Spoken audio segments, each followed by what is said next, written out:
All right. Welcome to Vegas Programmers. Yeah, I heard one woo. Come on, where's the energy? There we go. Thank you. That's what I'm talking about. So I see some new faces, some familiar faces. I didn't say old faces, okay? All right. I've been running this meetup for over like 15 years, and somebody called me in the car actually on the way here. I was like, I'm heading to the meetup. He's like, oh, is that still going? Like, I was like, dude, until I'm dead or literally can't make it here or whatever, or if the venue dropped out or something, then, but here we are. A free, once a month programmers meetup for all walks of life to be able to learn different technologies every month. And this goes onto the community, to you folks, to also, whether you have a talk you want to do, hint, hint, we do need a talk next month, or some of our community members that have been around since day one, who now give me a hard time all the time. Rob over here, Robert Cox, has been with the meetup back when we were at Innovation Center, when we had like 3 people in a meeting room just talking about stuff. And yeah, and I'm super excited to have him here. So thank you very much. Rob is super busy and he's taking time out of his day to share TanStack, I've never heard of, but a new way to do React, but good this time apparently. I think we've all done enough React in some capacity to know if you don't do it right, it's not good. Yeah. I remember the good old days of just HTML and Bootstrap. In fact, sometimes I still lean that way. But Vue and React came around, and you know, if you don't learn these things, you get kind of left in the dust. And I've been having like AI generate some React, and like it's great. Like if I had to do React just like vanilla and like create stuff from scratch, I wouldn't know where to start. But I'm super excited to learn about TanStack because if Rob says it's good, it's probably good. So thank you very much for Corporate Coworking for sponsoring the venue. If you do need like a one-day pass just to come check it out, or you want some place to just work in peace and quiet, this place is awesome. So you can check out their website, corporatecoworking.com, submit a contact form, just say you're with the meetup, and check it out. This place is really awesome, even for hosting, like I got clients coming in next month, and they have great meeting rooms and stuff like that. So thank you, Tony and Corporate Coworking, for sponsoring us. We've also got JetBrains sponsoring the meetup. We'll be giving away a 1-year license to any of their IDEs here at the end of the meetup. So thank you to them. And also do want to mention one more thing. Come on up here. Shane here, we've known each other for a long time too, and Shane's the man. He actually, we used to both program together, and then he kind of went to the dark side of security while I continued to get buried in code. But he works with Boyd, super smart in security stuff, and they've got a really cool event. I just want him to quickly mention it, and then we'll jump into the talk here. So. Thanks, Josh. Hi everybody. My name's Shane. I am actually the local chapter leader for the OWASP chapter. If anybody has ever heard of OWASP, it's basically a not-for-profit organization worldwide there to aid and better the open source application security environment, right? Help everybody secure their code for free, proper resources to make sure everybody can develop secure applications, right? Protect all of our information, the information of your customers, you know. So you should check out OWASP if you haven't heard of it. At the end of the week, we are actually having a multi-day secure coding tournament starting Friday evening all the way till Sunday afternoon. We are going to have a secure coding tournament where it's basically a choose your own language. There's multiple different programming languages supported. Security Journey is sponsoring the event by spinning up an individualized container for each person who registers. So everybody has their own kind of set of code that they go at their own pace. We're gonna have over $600 worth of gift cards and other swag and prizes available to win.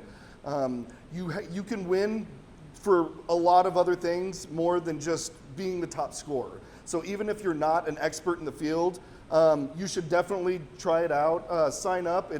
Even if you're not able to spend the whole weekend doing it, it's good fun. They usually charge a good amount for the licensing for their product, so it's awesome to check out. It's good to open your mind to the different things, and I think you'll have fun, and you can potentially win some prizes. So hopefully you can register. I'll have more information afterwards, and I'll give Josh the information to post up. But thank you so much. Shane, is it like a team, like a startup weekend that would form your team, or is it like individual? It's just individual. Yeah, of course. Thanks, Shane. Yeah. OWASP, if you haven't heard about it, they always release a top 10 list of, and you got to kind of keep on top of that. And they always change, it seems like. Is it every 2 years Every they release? 4 years. 4 years. So, what's that? OWASP. It's WASP with an O in front of it. Open Security Open Web Application Security Project. Okay. It's the cool tool with a really weird name that makes it hard to remember. Yeah. Anything open source is cool. But yeah, great group, and sounds like a lot of fun. My company, Remote Dev Force, is sponsoring it because we believe in secure code. So, yeah. In fact, my WooCommerce site's being attacked like for the last 3 days. They're just doing spam orders on it. I've got like 500 orders. They're just like spamming my account with, I think they're testing credit cards. I think some dark web thing or whatever. I don't know. Anyway, without further ado, yeah, and to get more information on that, you can just go on the OWASP meetup, right? Is there? And I'll post it too as an external event. Just get me the details, and let me talk to you after about some of the prizes I'll give you guys too. So, yeah, cool. Best thing for behind Cloudflare. Best thing is what? Behind Cloudflare. I did. Yeah, that was the first thing I did was Cloudflare and then reCAPTCHA, and I haven't seen any since. So, all right, let's rock and roll. What do you think? Let's go. Yeah? Yeah. Hell yeah. Okay. Thank you. And round of applause for Rob. Thank you very much for giving us stuff. All right. So just out of curiosity, how many of you have worked with React in some capacity before? All right, cool. A good slew of people. So how many of you have worked with React in a server-side rendered environment using a framework like Next? Okay, still a bunch of you. Awesome. So you kind of know the song and dance of, Vercel, Next, how that handles in regards to deploying it on its own, why the shortcomings are there, Open Next project, and all of that stuff. Essentially, server-side rendered React, getting that hosted in a way that's proper with proper caching, edge detection, all of that stuff is difficult. And it's done that way because of Vercel. So we're going to be covering TanStack, which is another way to do React, but it's not Vercel, so you don't have a lot of the limitations that kind of come with that, because they want to sell you a serverless platform and make you host your applications with them. So first things first, who am I? My name is Robert Joseph Cox Jr. That's a picture with me and my lovely children who are bigger dorks than I am. I'm a staff software engineer at a company called EngagedMD. We do medical software primarily in the fertility space. If you've ever gone through IVF, you've more than likely used our software. We own about 80% of the fertility market, and that's why you should care what I have to say. So now, what is TanStack? TanStack is a series of products that Tanner has created, and essentially they're good technology agnostic tools that enable you to do rapid development, and then not only that, but maintain your sanity. So if we head into the product rundown, we have start, router, query, virtual, which is big data management, store, config, table, form, DB, pacer, ranger, and DevTools. So essentially what that is it's a way to build whole stack applications using tools that allow you to have complete control over what it is it does. So to kind of run through the list here, Start is essentially a templatized starting point for you. It's a full-blown framework. It lets you kind of bootstrap yourself in with a set of tools, and then you can kind of go from there. You've got Router, which is the primary thing Start is built on. We'll dive into the router and how it kind of helps you around with server functions, dealing with middleware, dealing with requests, client-server lifecycles, and all of that stuff. Query, which at this point, I don't think I'd ever do server transactions without React Query. Doesn't matter what the technology is, whether you're working in Vue, Svelte, anything. It just makes state and validation and management so easy. It's amazing. And then Virtual is essentially virtualizing large data sets. You've got Store, which is handling application state external to your server state. And then the rest of these are all kind of self-explanatory. So I'm not sure how many of you use data grids, but Table is awesome. It's essentially a skeletonized headless data grid. Gives you all the interactivity, gives you all the data management with none of the fuss, and you get the complete control of how it looks. Let's kind of dive in a little bit into some of the things we're going to be actually focusing on. So the primary things I'm going to be hitting on are TanStack Router, TanStack Query, and TanStack Start. To kind of explain a little bit, I'm going to be going into the type safety, the middleware, and the client-server lifecycle of TanStack Router and why it's impressive and what exactly it does for you and why you should like it. Same with React Query. It's going to be primarily focusing on how it represents server state inside of your application and then the reactivity around it using mutations and queries. And then finally, we're going to kind of cover TanStack Start, which is a sane set of defaults that kind of composes all of these different parts for you. So you're not starting from ground zero, building a React application from something, say, Vite, and then having to stand all this stuff up on your own. So, okay. Is this better? Okay, cool. So starting off, we're going to dive into TanStack Router. As the headline and subheadline say, type-safe routing for your React and Solid applications. So if you use Solid.js or React.js, this functions and works. First thing we're going to talk about is type-safe routing. So I've got a couple of screenshots here, one of which, and it's primarily around the link component. Something to kind of keep in mind with this and where this is going to dive in later on as we go through and build it out. On the left here, we have a valid usage of the link component. You'll see that 2 and everything else, all completely good. If you look at the right side, you'll see the red squiggly here under 2. That's because the router has no knowledge of that route. It makes it impossible for you to actually create 404s in your application that aren't user-generated. So if you've ever had a typo in a link and you're throwing your users into the abyss, this prevents you from doing that. And that's kind of a really cool thing. And the entire system is built around that as we dive in a little bit. So let's start talking about API handlers. TanStack kind of exposes a few ways to do things. You have file-based routing and a few other things we're going to dive into, but this is handler binding. And what that kind of lets you do, you can think of it almost as a, what's the right way to describe this? It's a composition layer for your HTTP handlers. So whether you're doing client-based routing for your components or static generation or whatever it is you decide to do, you can actually inject contexts down. So this particular example here is a server file route. And what that does is it describes the path you're doing. In this particular case, we're dealing with a server component. So we're injecting middleware, we're attaching methods, and then from there, this is a simple get. We're attaching an authorization middleware to it and then handing it through. You'll see context there. Again, we'll dive into that a bit later. But more or less, you can kind of compose and conditionally bind all of this stuff. Very powerful as you begin to kind of roll out more advanced, nuanced functionalities inside of your application. Head into now the crux of all this is TanStack's file-based routing. For those of you that have never worked with it before, you essentially describe your API paths as a file tree. So I don't know about y'all, but if you've ever worked in an environment with a framework like Symfony, a framework like Nest, where you can essentially bind controllers wherever inside of the application, finding where that's located can be difficult. This enforces a convention and lets you kind of have self-documenting code in regards to how paths are delayed, how paths are displayed. You'll find this in a lot of frameworks. TanStack's no different. Essentially, it's following the conventions Next kind of laid out with the way they designed their router. Same principles, same concept. And as you can see here, this is kind of covering file versus server routes. It's a very similar thing, binding handlers, dealing with handlers, applying that into the application itself. I want to get to, yeah. So this is where things kind of get interesting with the way TanStack handles middleware and the composition on top of these different handlers. So we've kind of looked at some boring things here to where we're basically doing controller definitions. We're, giving simple responses, simple ins and outs. This is where things get cool. So we're going to cover this a little bit, but there's multiple types of middleware inside of TanStack. You have functional middleware, which is what this is an example of, and request middleware, which is your more traditional interceptor type middleware.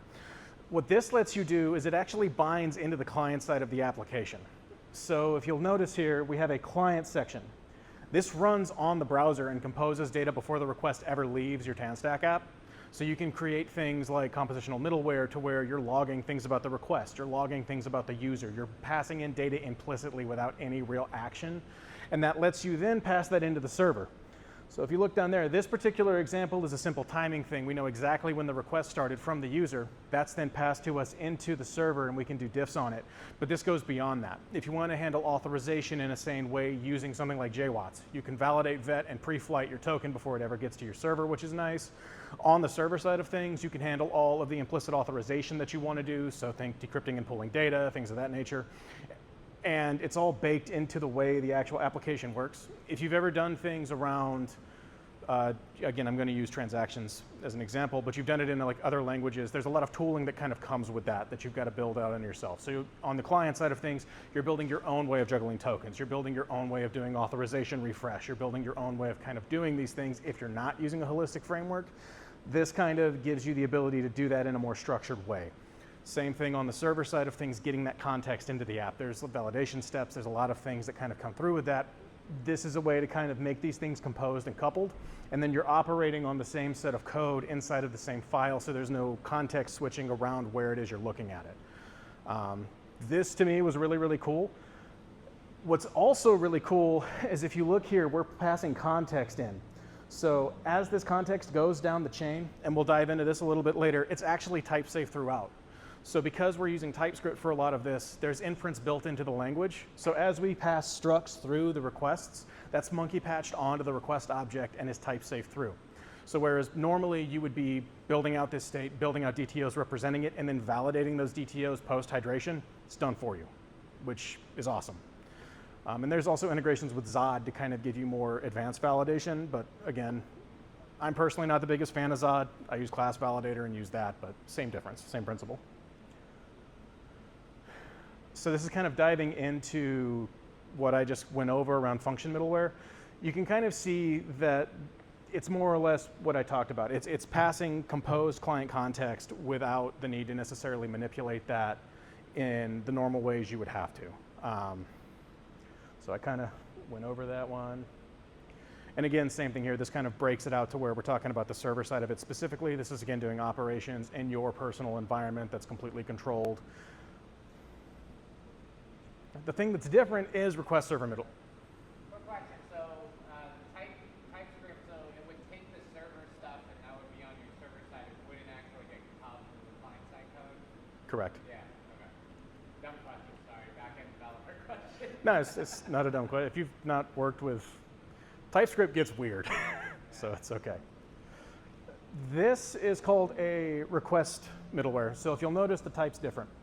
This is more of a traditional form of middleware. So this is probably what you're used to working with inside of other frameworks.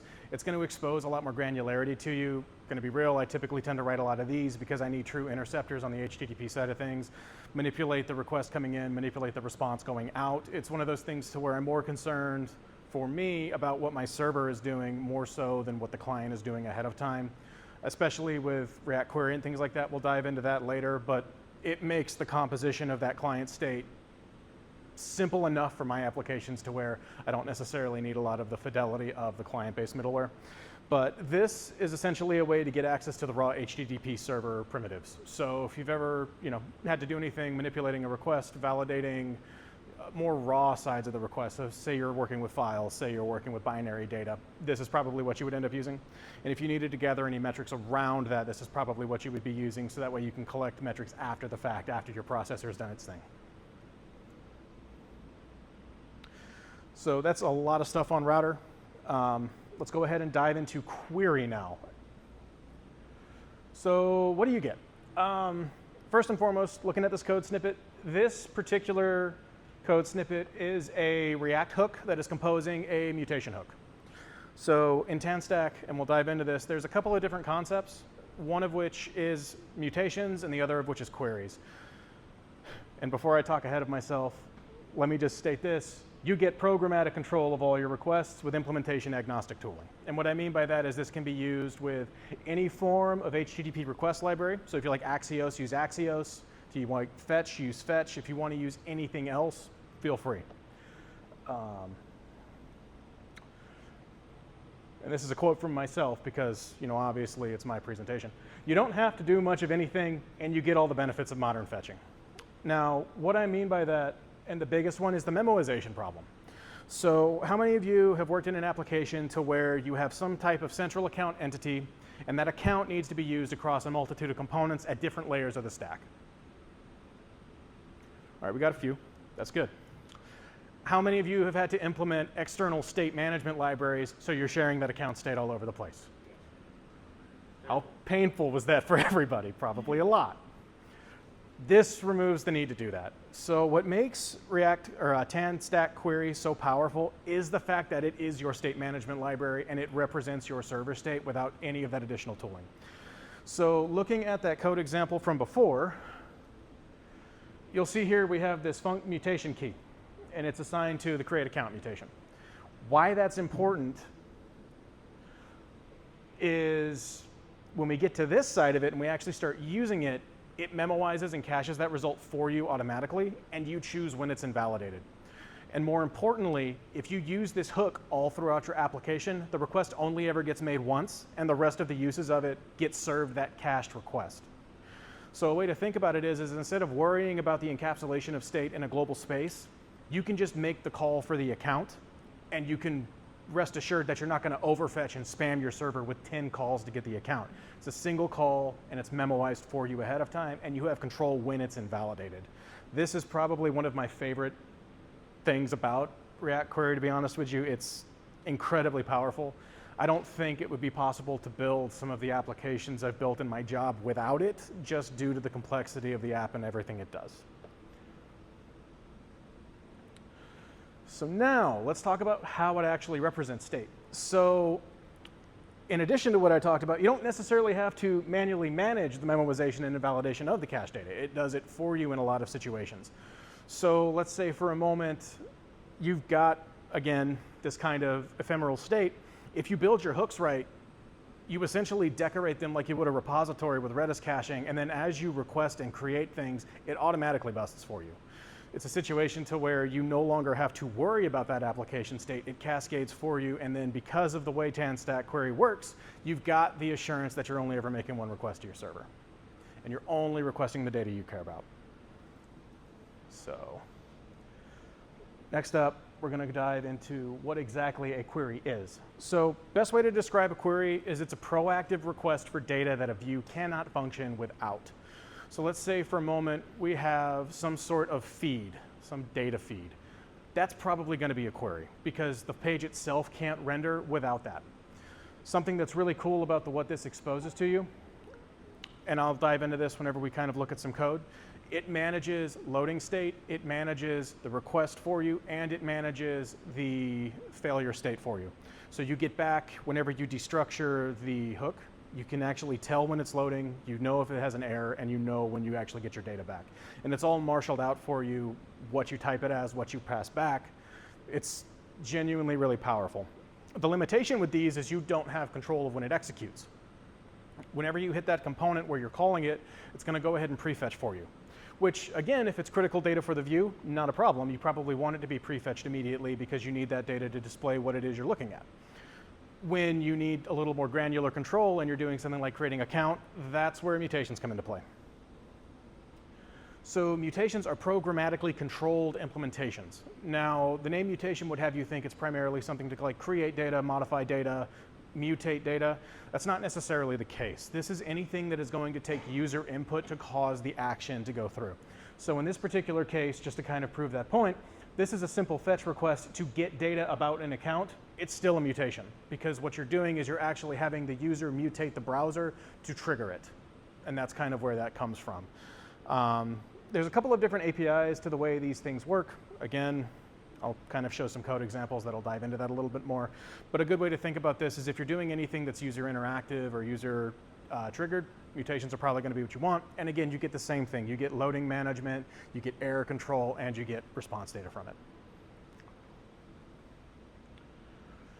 Now, all of this comes together in TanStack Start.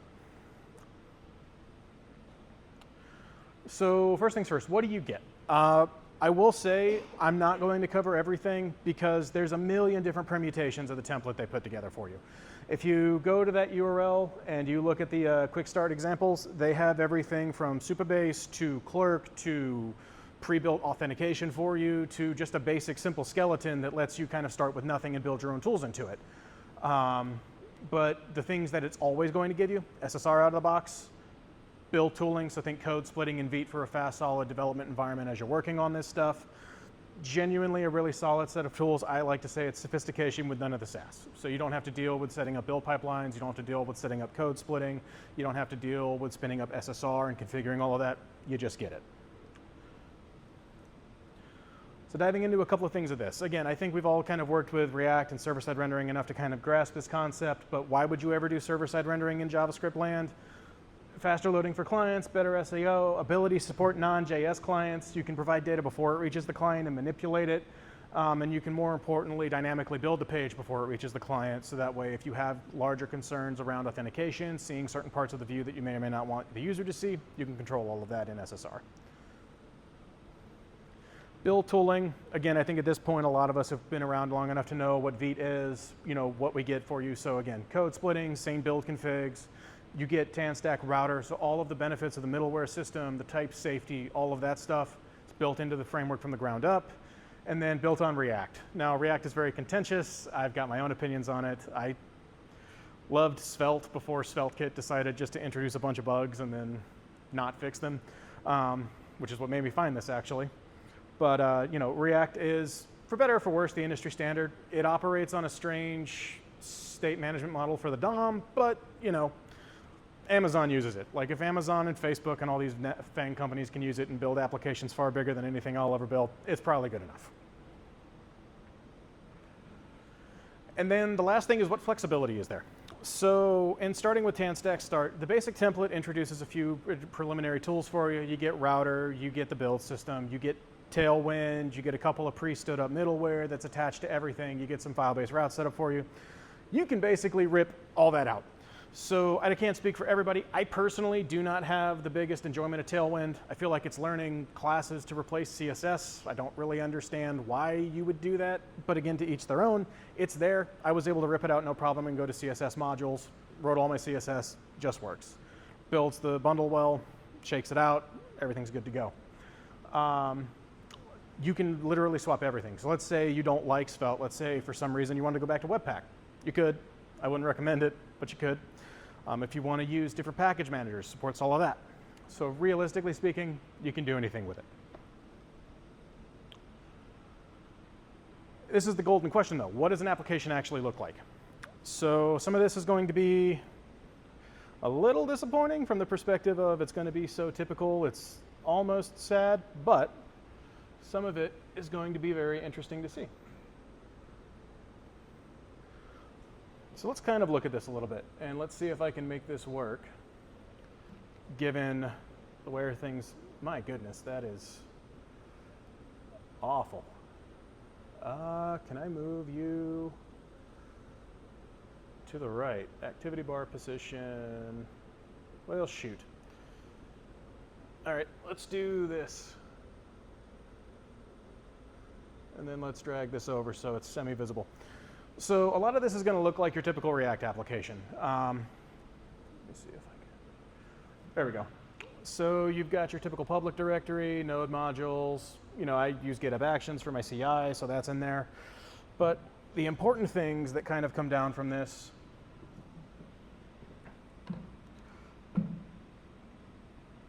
there we go, I can make this work, are going to be when it comes to your hooks, and specifically the queries inside of it. So if we hide this and we actually drag this over, coming down here, this is where you can kind of control the implementation a little bit. So we're manually building out our keys, we're manually building out our query keys, and then from there we're binding them. Now what this lets you do is call this throughout the entire app, right? So I use the simple fetch implementation. If we go to where this is actually used,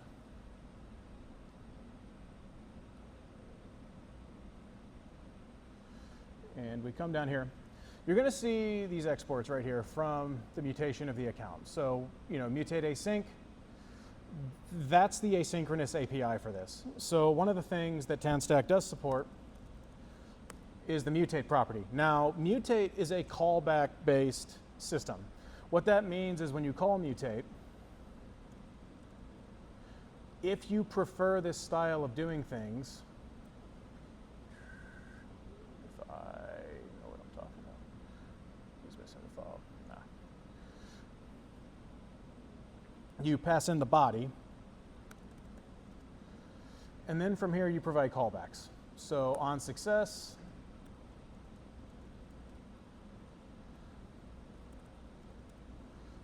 error, etc., etc. Now, that's an API that works. If you prefer that style API that's there, I'm not the biggest fan of it, just wanted to call it out. However, what's really cool is you can pull in whether there was an error, whether the request is pending, whether the promise is paused. So if anyone's ever worked with more complicated fetch life cycles, this abstracts all of that away. There's no waiting for fetches, there's no waiting for any of that stuff. It pulls all of that outside and manages it for you. This stuff's really cool to me. If we were to do querying side of things, so let's say we were to grab the account and we pass in some mock data here. What's interesting about this one is, again, you can pull out the data, is loading, is enabled. There's a lot of state that kind of comes with it. Now, queries are unique in the fact that they actually let you more or less control their enable status. So if we were to come into here, you can see right here that this query will never fire if I don't have a username and password passed to it. Now, this is kind of cool just because you essentially bake in validation assumptions and then you either run it or you don't, whether or not your data is good, which again is kind of cool. This is a lot of the power of React Query. You also get to control retries. So in this particular case, I don't want this request to retry all the time. Comes in with a default of 3. So if there's ever like a temperamental issue around your server and a retries would fix it, you can have that built in. There's built-in throttling and a few other things. Coming beyond that, let's kind of dive in and look at what structuring a navigation component would look like. So inside of TanStack, you have a hook that's composable for router state. So in this particular case, as you can see, I'm grabbing the path out of the router state based on location, and then from there, setting active on a few things.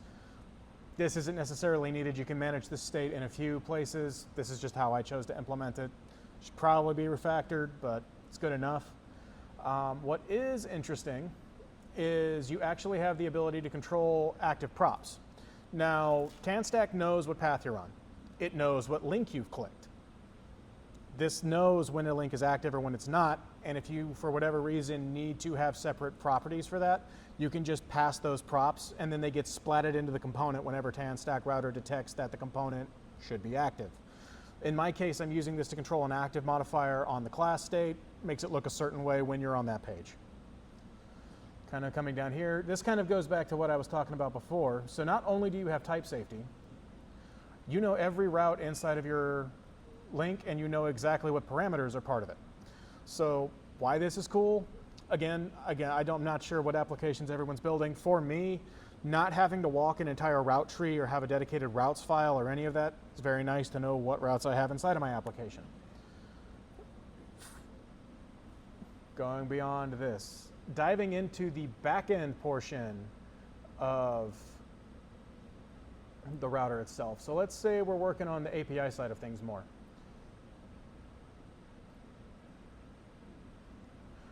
Here's a simple authentication middleware, and this is where this gets really powerful. So this particular middleware is a request middleware. As you can see, I have access to the next request, which is just the next handler inside of the chain, as well as the request object itself.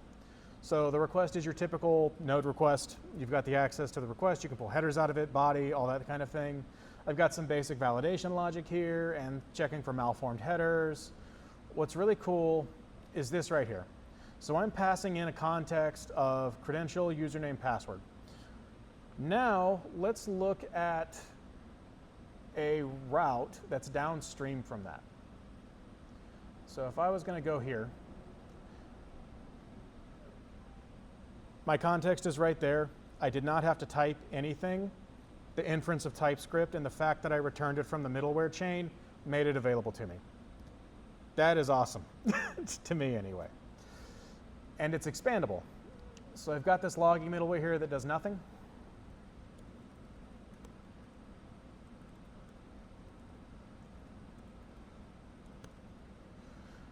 I've now passed this in. If my TypeScript server does not die, which it might, let's see, I've got logging right there. And again, I didn't have to do anything. I just passed it the data, it inferenced the type, passes it right down into the handler. One thing I did find very strange, and this is an idiosyncrasy I'm not exactly the biggest fan of, but I've come to live with it. If we go back up to that middleware, something you'll notice is I'm throwing these unauthorized errors. Yeah, these aren't actually errors. If we go ahead and we look at what this error class extends, I'm throwing a response. I do not know why they decided to throw a response, but the entire thing is predicated on either returning a response object or throwing a class that extends a response object, or throwing a response object explicitly. Don't know why, I can't tell you, but that's what it does. Coming beyond that, as far as the server side of things, you pre-built a lot of this stuff. So if you were to look at like the root, you're getting a lot of like SEO compatibility outside of the box. You can control a lot of your metadata, a lot of your linking. So for me, I've got a few style sheets here, global apps, and then just different CSS tokens depending upon the theme you have selected. But all this stuff is controlled and cached via the server-side renderer. You have catch boundaries available to you, not found components available to you. And then from there, it's a pretty bog standard React application. You kind of dive in, you've got your providers, you've got your different reducers for that provider state, etc. But that's a lot of some of the magic. Now, what's really cool is if you wanted to kind of look at what it is TanStack builds, this is actually the entire route tree. So this is how it builds your routes and how it builds in all the type safety around all this stuff. Generates this file every time you make a change, and then this is how your application has knowledge of all of this. What's also very cool is with the way the build server works on TanStack. So if I come over here, got it running. If I were to come over here and I make new folder, and then I add a new index.tsx file, and that opens up, pre-populates all of it for you. So your file route gets built, it binds it to the component that the page is on, and then from there you can just start building your actual app and importing the components you actually care about. Again, to me, this was really cool because I don't have to do all the boilerplate, it does it for you. The build system with Vite. It watches for new things coming into the route tree and then generates it.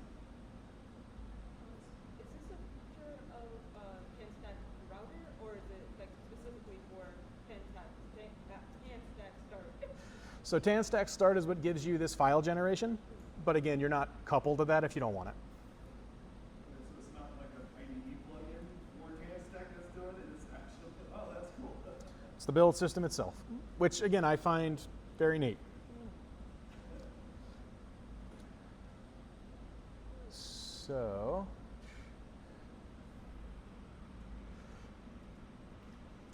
just to kind of recap everything, that was a brief walkthrough of what an application realistically looks like, some of the features you get to help expedite developer velocity, and why I enjoy using it.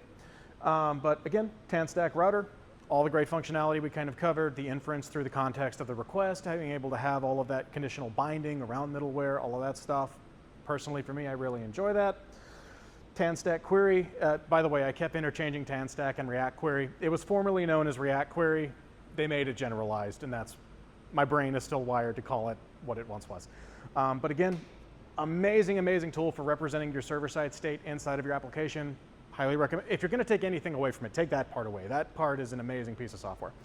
And then TanStack Start, and then all the other tools Tanner has created that I use in various other forms and fashions, both professionally and non-professionally.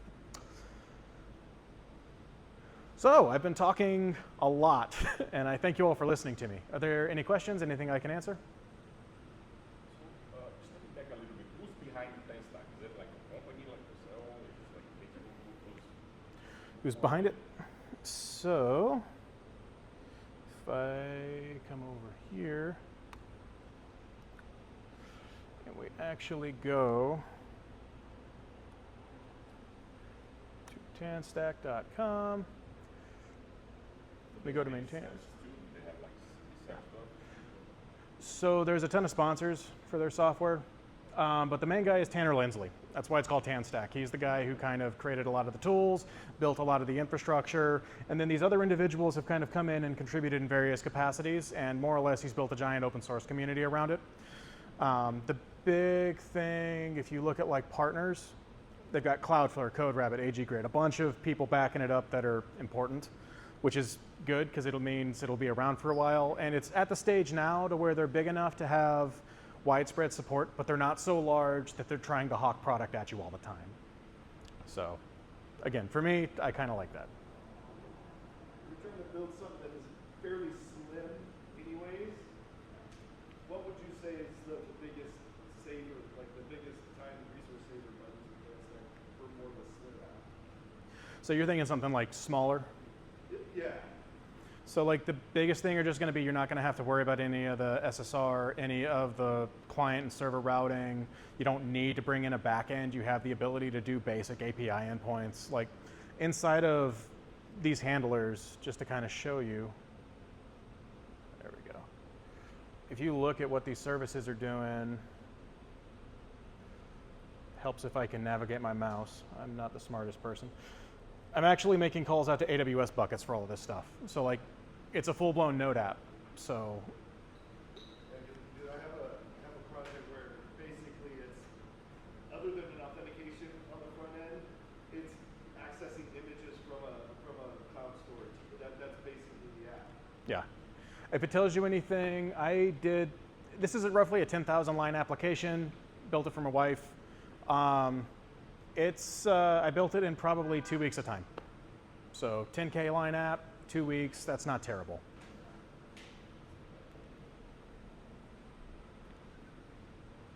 Anyone else?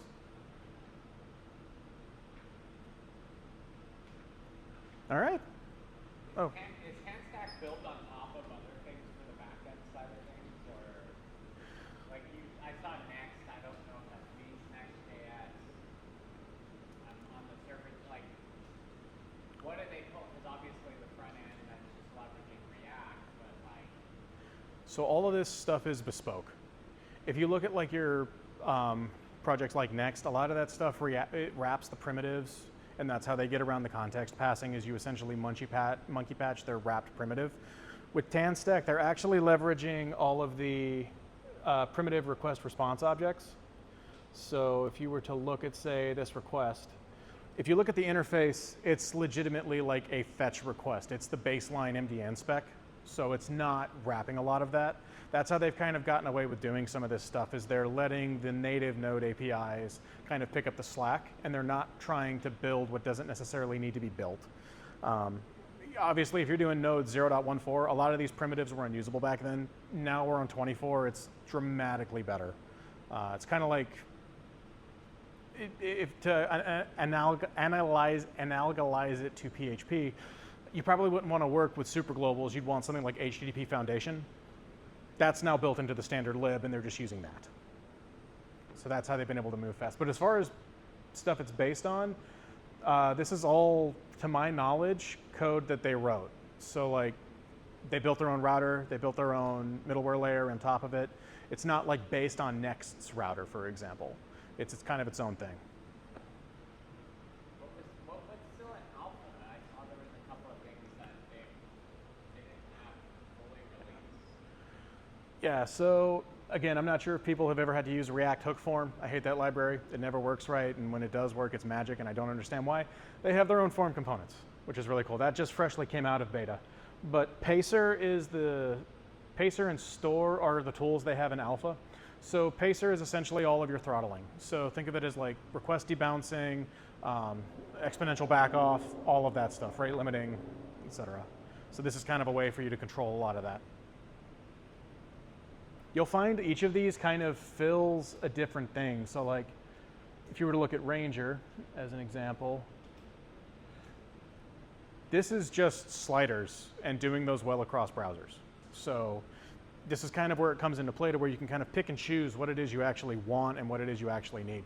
For me, I'm not using any of this functionality in this app. No need to bring it in. It'll, again, to kind of make it similar to PHP, it's almost like different Symfony components. You can kind of pick and choose. If you don't need Event Bridge, don't bring it in.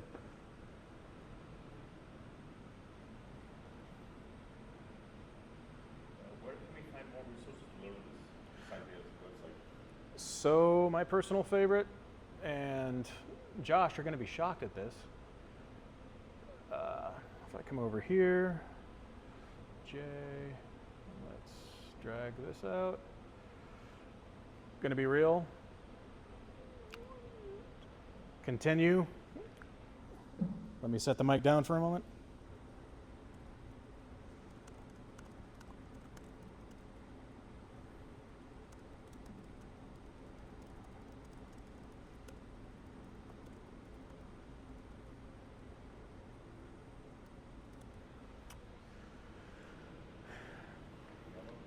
LLMs have knowledge of it. So just ask away. What model are you using? This is Llama 3.2 3 billion. Which, if you haven't used Llama 3.2 locally, this model is phenomenal. I have a baseline MacBook Air, generates responses so quick. The responses are of actual legitimate quality. Give Llama 3.2 a shot. But yeah, I know that's kind of a cop-out answer, Manny. I'm sorry, but like this is how I learned a lot of the stuff I didn't know. Do you use Contact 7 or anything? Because I would imagine it's out of date, right? This one's relatively new. You can set up MCP servers for it, yes. Not to dive back down that rabbit hole. We've had like a million talks on. Yeah, how long has TanStack been around, I guess? Like, is this the new shine? Remember back in the day when a new front-end framework would come out every Sunday? Yeah. I guess, like, how steady is this project? It's been years at this point. Yeah, like Query, I think has been around almost, 7 years? So the guy's been in the open source space for a long time. So React Query is now TanStack Query. Exactly. Yeah. It's not fly by night. All right. Cool. That's what I got, Josh. All right, thank you very much. Shout out Rob. I kind of was like, hey, we need to talk for this month here, and he was like, yeah, I'll do one on TanStack. That was cool. But thanks again for coming out. Thanks.